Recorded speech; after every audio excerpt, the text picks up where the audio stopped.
Imagine this. Your boss asks you to stay late on a Friday. Your friend wants to borrow money. Your colleague wants you to take on just one more task. And you say yes every single time. Not because you want to, but because you don't know how to say no, at least not in English. I wish I had this conversation years ago. I'm Ryan, and I can honestly say I've struggled with saying no my entire life, especially in English. And I'm so ready to finally fix that. You're not alone, Ryan. I'm Emma, and this is LearnEng, the podcast where we turn real-life English into real confidence. Today, we're giving you 5 powerful phrases for saying no without guilt, without awkwardness, and without damaging your relationships.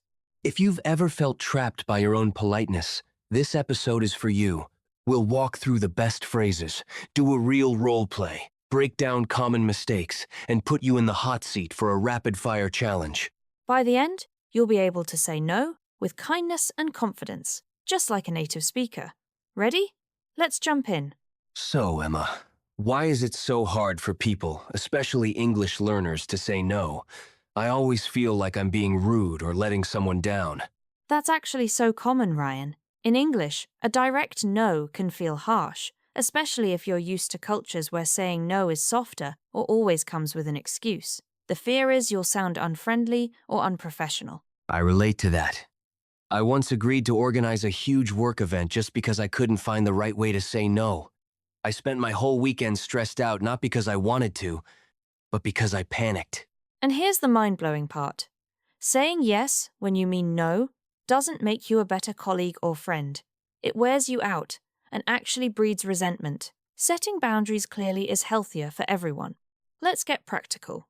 Ryan, when you need to say no, what phrase usually comes out? I usually say, sorry, I can't, and then feel terrible about it. Or I just say yes.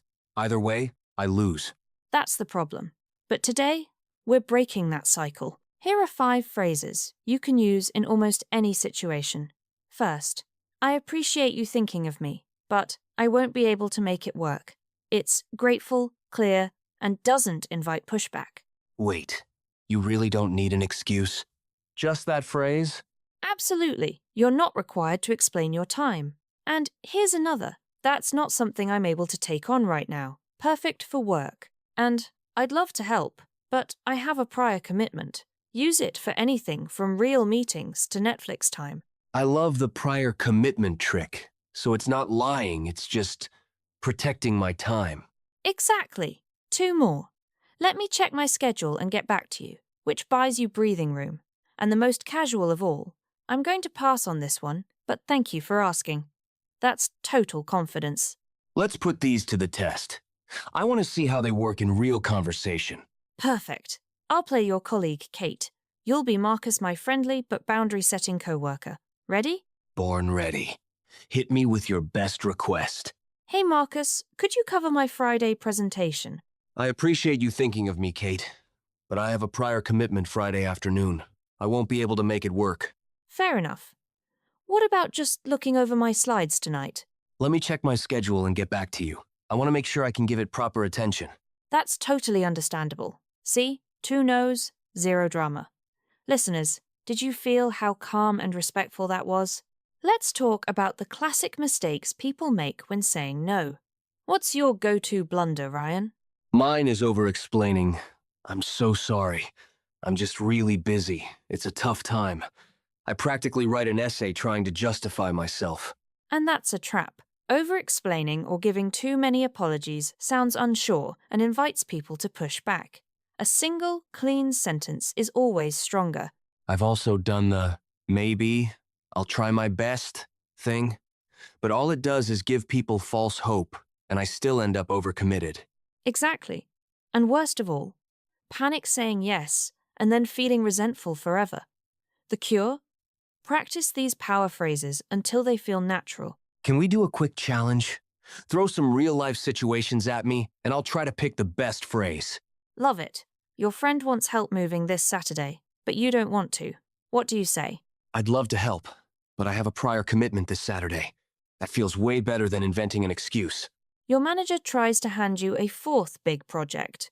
How do you respond? That's not something I'm able to take on right now. I want to make sure my current work stays at full quality. Nailed it! What about if a colleague asks a huge favor out of nowhere and you need to think? Let me check my schedule and get back to you. I'm honestly proud of that one. That's 3 for 3. Listeners, try these at home and see how much lighter your week feels. Let's wrap this up with 3 key takeaways. First, saying no isn't rude, it's an act of self-respect. Second, you never need to over-explain or apologize for your boundaries. Third, phrases like, I appreciate you thinking of me, can soften your no while keeping it strong. And here's your action step. This week, try using just one of these phrases in real life. Even if it feels awkward, the more you practice, the more confident you'll sound. We'd love to hear your stories. Write in with a situation where you wish you'd said no, and how you'll handle it next time using today's language. And if this episode helped you, share it with someone who's always stuck saying yes. It could genuinely give them a new sense of peace and power. Thank you for joining us today on LearnEng. Keep speaking, keep growing, and remember, your time and energy are valuable.